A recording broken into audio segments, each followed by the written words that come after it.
Hey, this is Mark Lichtenwalter again, up here just barely south of Butte, Montana.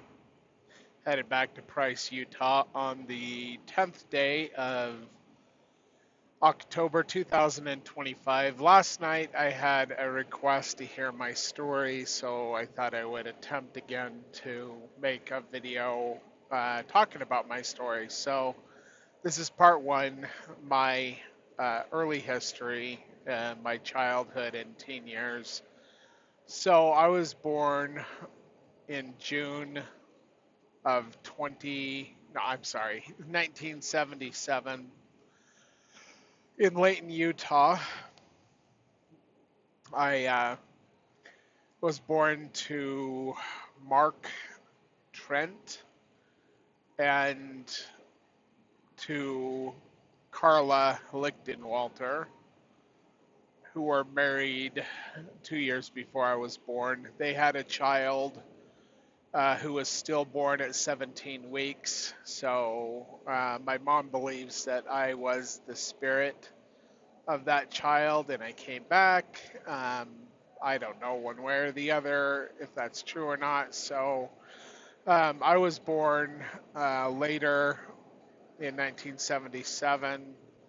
My mom was raised by Calvin and Lichtenwalter and Leona Felton. Um, and their story is that my grandmother, when she was 17, along with her family members in Wisconsin, Eau Claire, Wisconsin, joined the Church of Jesus Christ of Latter day Saints. My grandfather did not join until he was 35. My grandfather lived in Chicago in the slums. My great grandfather was an alcoholic. When World War II broke out, my grandfather joined the Marines. And when he was at Bougainville and then Guadalcanal, and I can't remember the third place right now. Anyway, he was caught, or he was shot up on the beach. Medic was taking care of him. His platoon was able to get past the beach and into the mountainous region of the island that they were on, and they got pinned down in a turkey shoot. My grandfather heard about this and made his way alone um, to flank the enemy somehow on the mountain. Um, his platoon was down in the canyon. He was able to take out the first two enemy combatants, and then the other machine gun nest shot him up again, and they only stopped shooting at him after he stopped cussing at them. So he played dead finally. And I'm getting this from the newspaper articles that I have about it.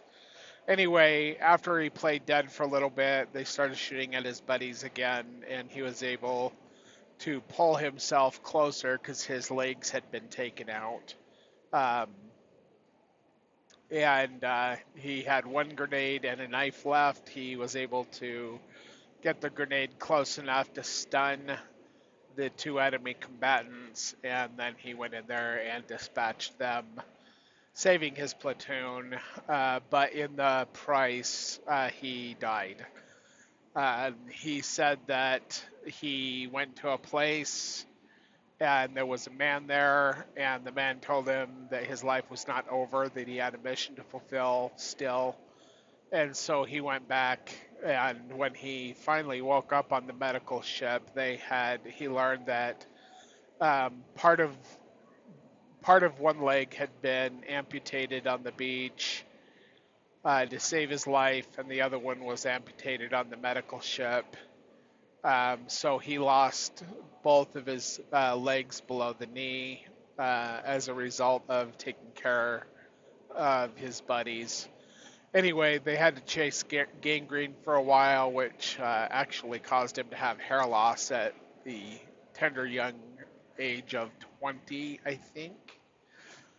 Anyway, my grandmother had joined the Navy and had become a nurse in the Navy Corps, or I think that's what it's called. Anyway, so she was stationed at Angel Island, and that's how they met.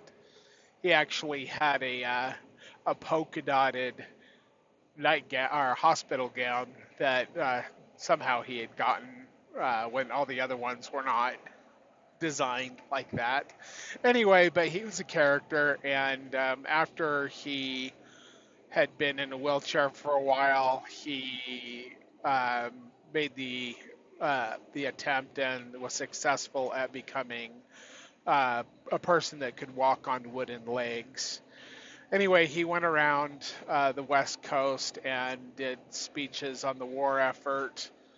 And then after the war, he went back to Angel Island in San Francisco Bay and found my grandmother and told him that he wanted her to be his wife and that he was headed for a train to Sacramento and back to Illinois the next morning. And if she would accept his proposal, that she should meet him the next morning at the hotel and join him. And she did. So that's how they got together. And then they went up to Sacramento and got married there in I think 1945. They were both born in 1923. My grandmother was about 6 months older than he was. Anyway, he died when he was 82 years old in 2005, and she passed away in 2019. I think she was almost 97 years old. If she would have just lived a little over a month, she would have been 97 years old. So, anyway, and she never remarried after he died. So, when my grandfather was 35, he quit drinking.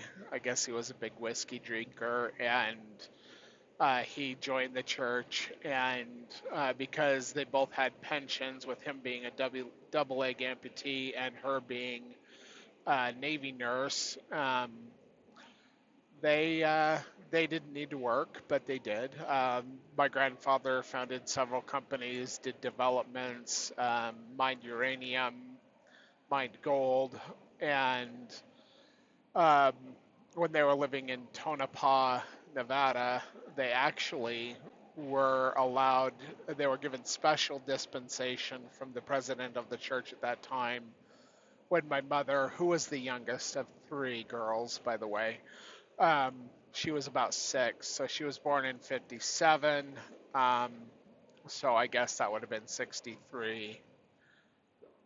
They were given special dispensation to go on missions with their family since they didn't have to work.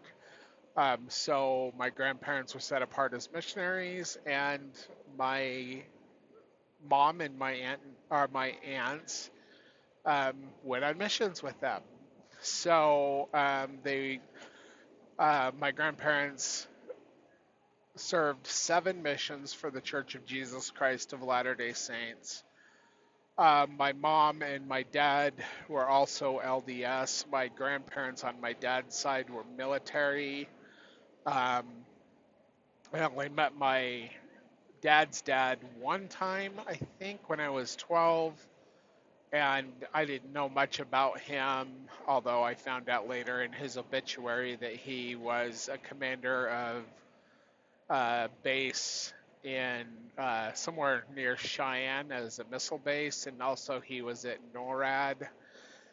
He was a fighter pilot in Korea, I believe. I think he flew the F-4 Phantom, and he may have been involved in Vietnam as well. My my dad's mom was in the Air Force, and I don't know what she did. Um, they divorced when my dad's dad got caught cheating on my dad's mom, and later on she married one of their friends, Keith Ricker. his wife died of cancer, and he eventually married, and he was the one that I knew as my grandpa. He was awesome. I I miss him. He actually died. He was joking around in the nursing home, and I don't remember how old he was. He was born in 1919, I think, but I can't remember. Anyway, he was joking around with the nurse at the nursing home, and she turned around to do something and turned back around, and he had passed away, and they had been just joking. So he had a good death. Anyway, my grandmother died exactly to the day 2 years later, and yeah. So all right, my mom and dad were members of the LDS Church, but they were kind of rebellious. My mom actually talked about a statue that she had that she used to hide pot in. Now, she later on said that, oh, I never did drugs, but she did. Anyway, my dad did drugs too. In fact, my dad, after I was born, or maybe even before, I'm not sure, became a very heavy addict of different kinds of drugs. And when my little sister was born, he was actually in a treatment center slash mental institution at the University of Utah, and they actually allowed him to go to a different floor where my mom gave birth to my sister. Anyway, they divorced when I was 3 years old because of all the drugs and the poverty and the abuse, I guess. And then I didn't have hardly any contact with my dad at all until I think I was 10 years old, and we were about ready to go to Okinawa, Japan. My mom had remarried an Air Force guy, and we were going to go to be stationed at Kadena Air Force Base in Okinawa, Japan. And so my I met my dad, and that was the first time I remember meeting him.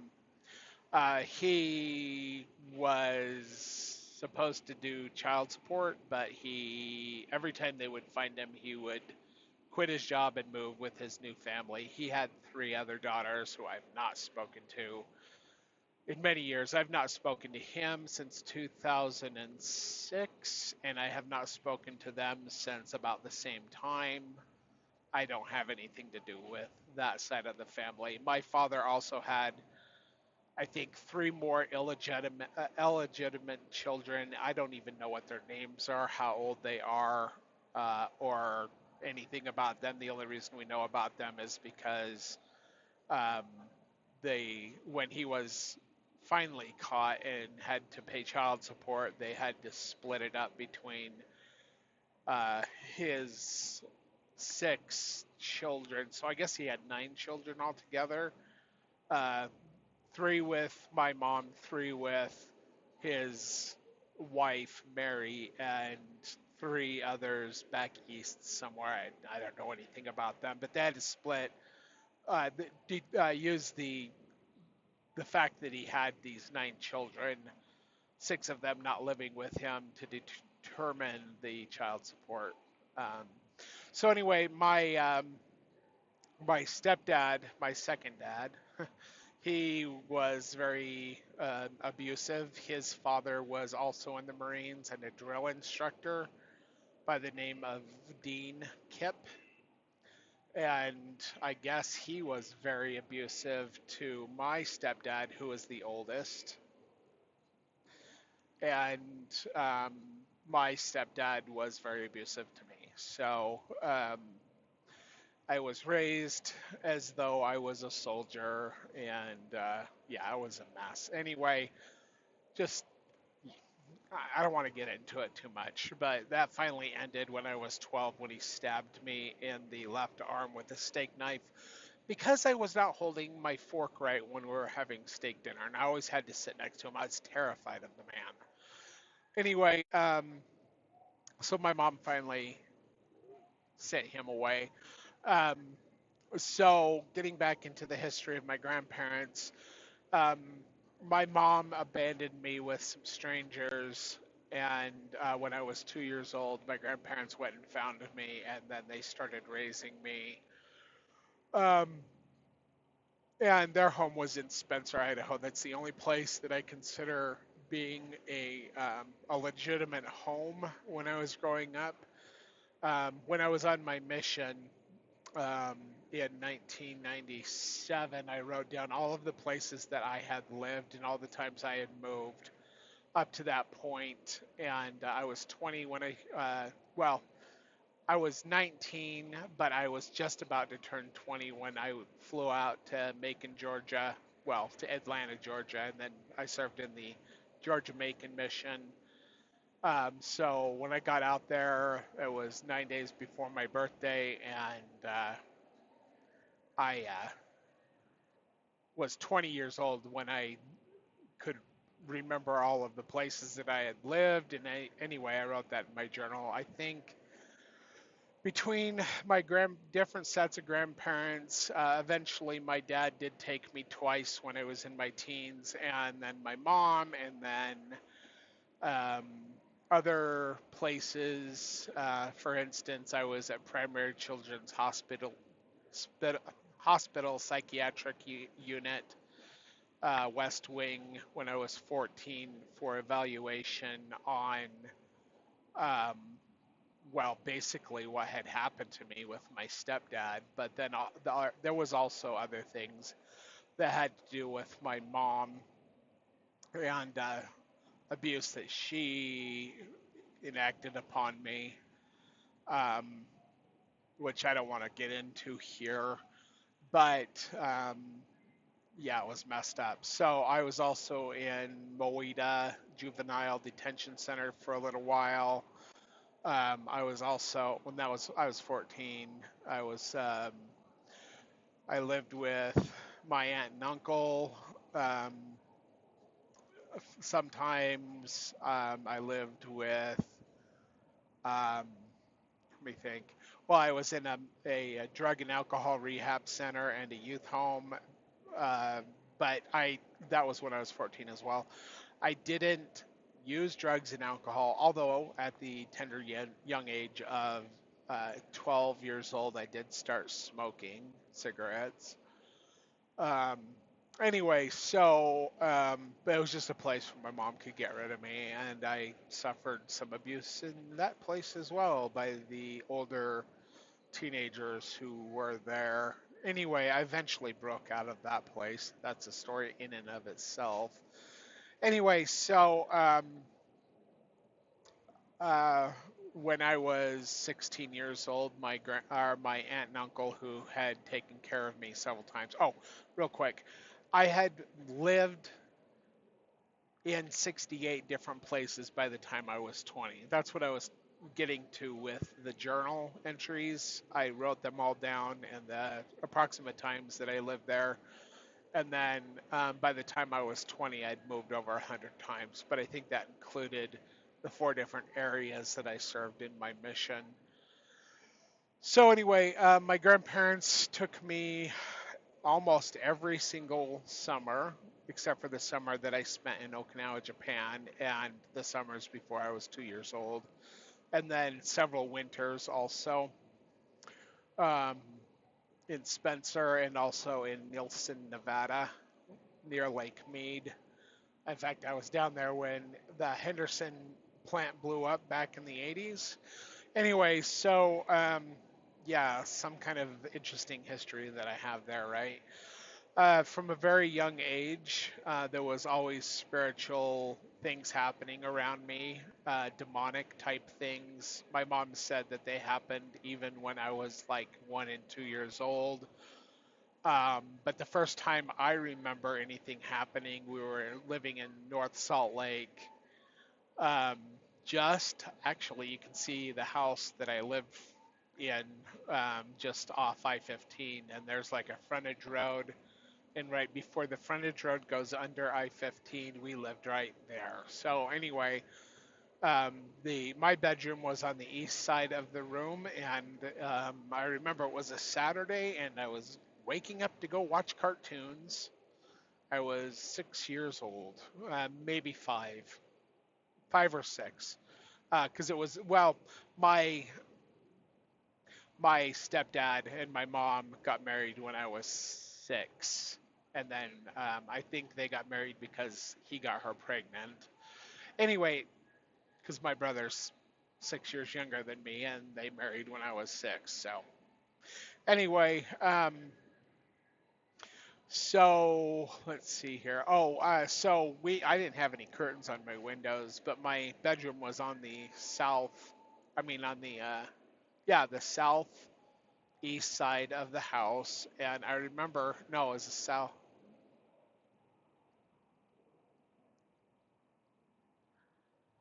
I have to think about that one. Anyway, I could see the stove from the kitchen if my door was open, and my mom used to leave the stove light on, which was kind of like a nightlight for me. But anyway, so I woke up, the sun's flooding into the room, and there was a dark figure that I could not see through standing in my doorway, which terrified me to death.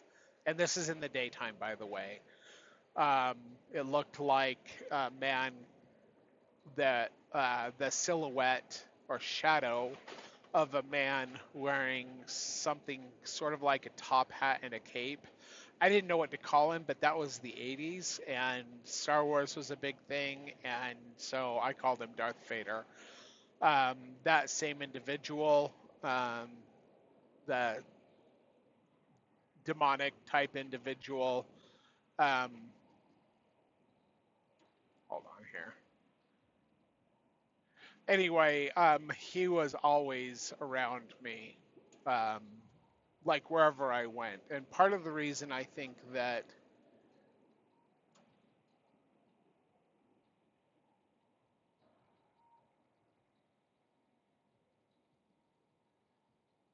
okay, sorry. Part of the reason why I moved so much was because of the abuse. Weak-minded people um, have always abused me, whether they were strangers or whether I knew them, because Satan can manipulate these kind of people. So I moved a lot because of the abuse, but also because of the spiritual paranormal stuff that always seemed to happen around me. The only place that was really safe for me was my maternal grandparents' home. It seemed to be blessed. I never had any problems there. But even when I lived with my paternal grandparents, which I did several times, um, like that individual who is Satan himself, um, was always part of living there as well. Just terrifying me, terrifying my family. A lot of people in my family, including whoever I lived with, always had those things happening when I lived with them. So, in fact, right before my aunt and uncle pulled me out of 10th grade and we are living in Soda Springs, Idaho, um, my cousin Jeff, who's several years younger than me, went into my room because their dog was barking at our door. They had this little black Pomeranian, and he went into the room, and the man was standing in the room, and we were all sitting out in the living room, and there's a hallway in between my room at the end of the hallway and the living room, and he came back and he was shaking and he was like pale white, and he was too scared to talk for quite a while, but he eventually told us what he saw. My aunt and uncle decided to pull me out of school, and they got a single wide trailer in Kaysville, Utah, and made me get a job when I was 16. And then that was in May of 94. In June of 94, shortly before my 16th birthday, um, my grandparents actually bought me a motorcycle for my birthday, and my aunt. So my aunt never had a job, but my uncle did. So he stayed up in Soda Springs, and she actually pulled a couple of her kids out of school, and we all got jobs. But then I was at work one day at the burger stop in Layton, Utah, right on Gentile by Layton High. She comes into work, and I was doing burgers and sandwiches back then.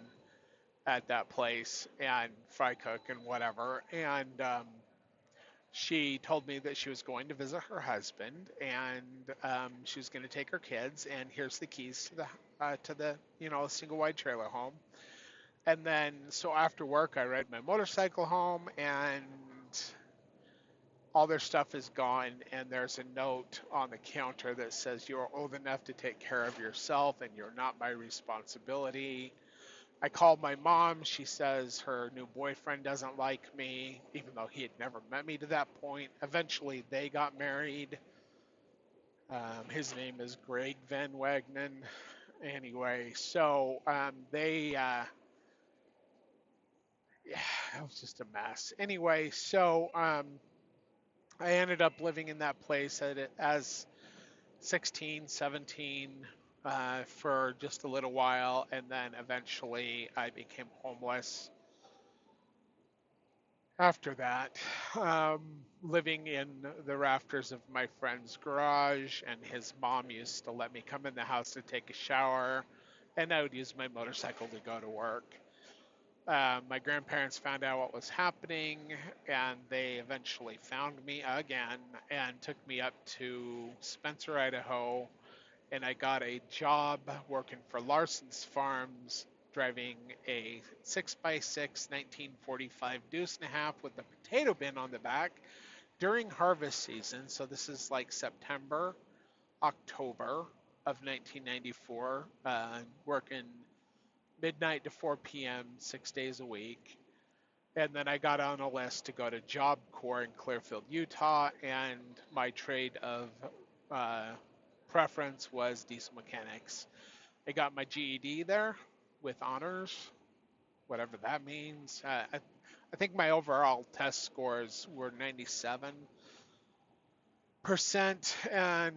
um, and it only took me 2 days to take my GED. I took practice tests the one day, and then I took the GED on the next day, got my GED. And by the way, when I was in the psychiatric center for evaluation at Primary Children's Hospital, part of that was an evaluation of IQ, and my IQ at that time was 147. It is a little higher than that now. 14-year-old having a 147 IQ is like kind of ridiculous. I mean, it's high anyway, but as a 14-year-old. So anyway, I always got bad grades in school, but I always aced all the tests. And mostly the reason I got bad grades is because I just didn't care. The first time I ever told my mom that I wanted to kill myself and I wanted to die was when we lived in Okinawa. Um,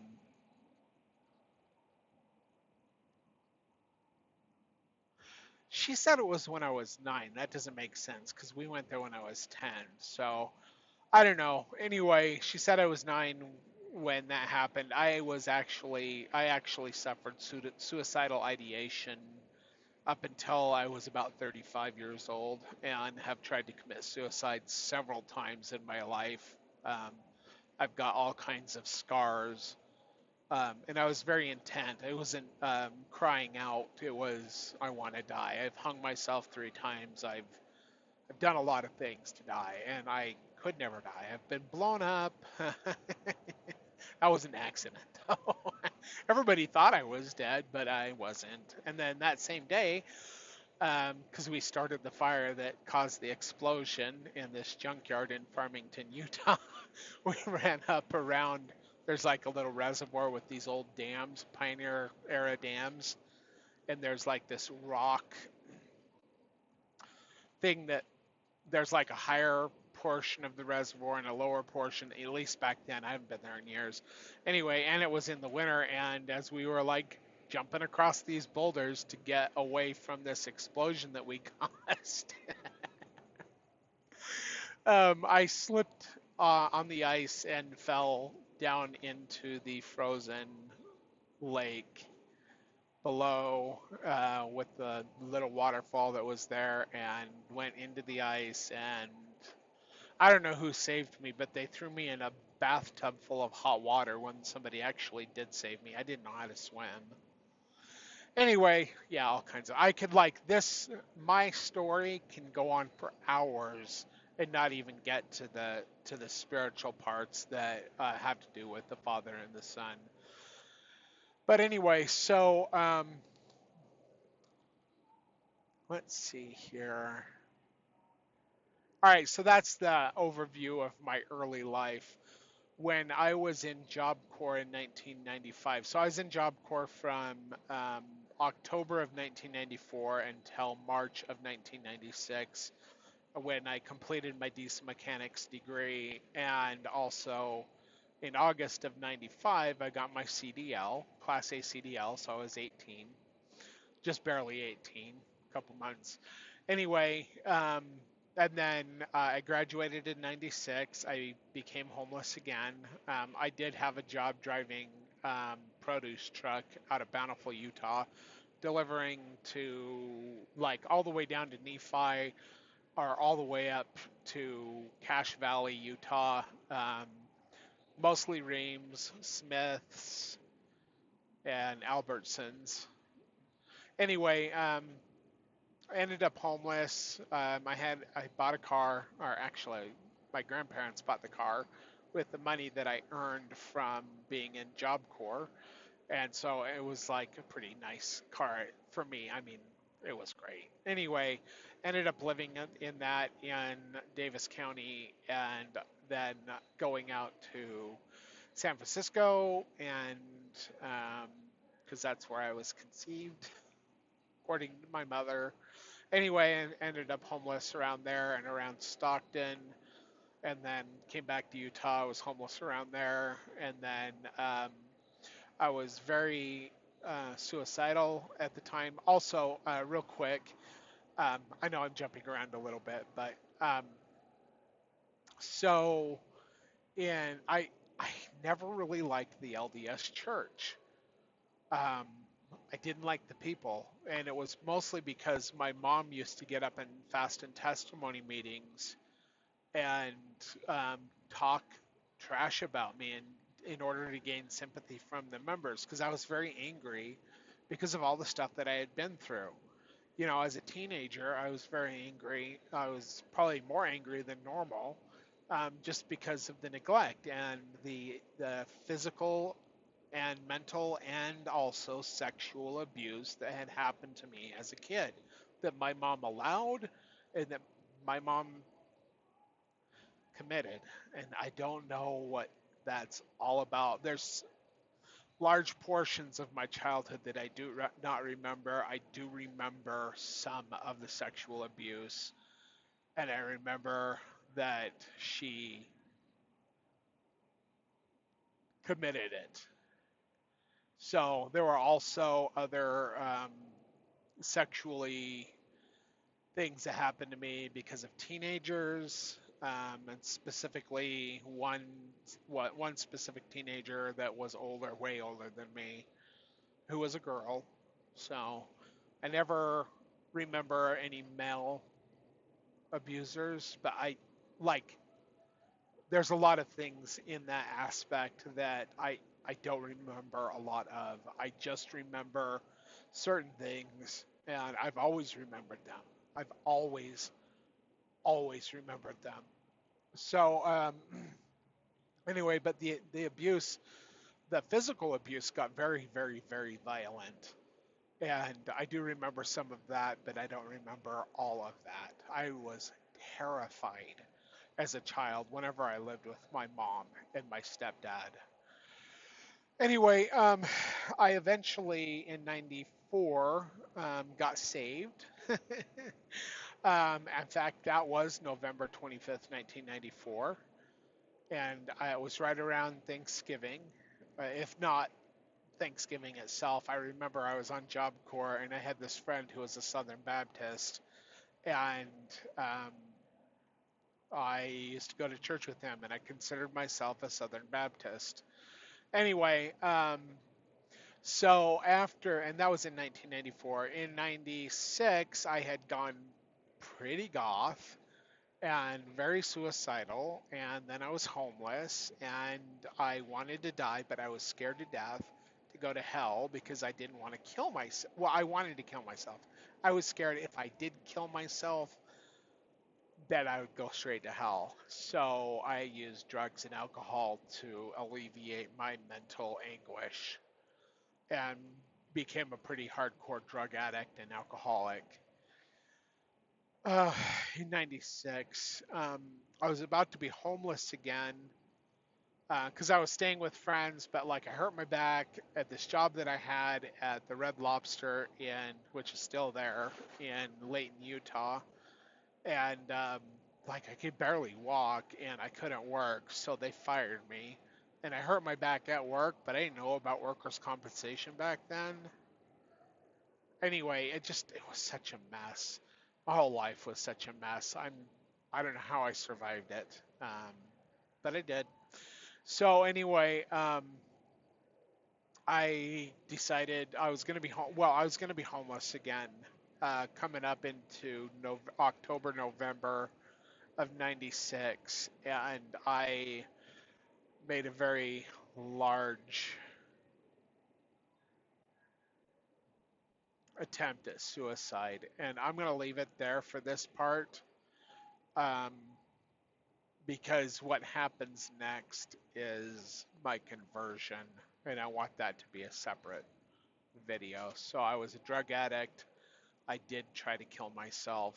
My friend found me. They saved my life. After I got out of the hospital, I wrote God a letter, and I met the missionaries shortly after that. And then I had a conversion experience that I I can't deny the reality that that Joseph Smith is a prophet of God. I cannot, because of that. No matter whatever happened afterwards, no matter what I've learned, no matter what God has shown me, no matter what, I know Joseph Smith was a prophet, and I'll leave it at that. So this is part one of my history, or my early history, leading up and the foundation of my life as a child and where I come from and who I am in part.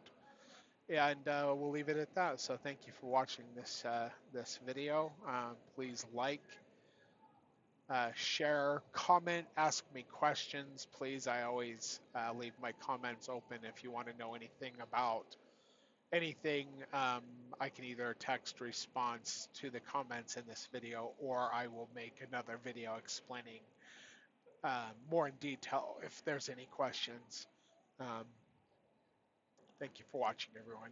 And by the way, um, after my mission in the late '90s, I've been a truck driver pretty much ever since.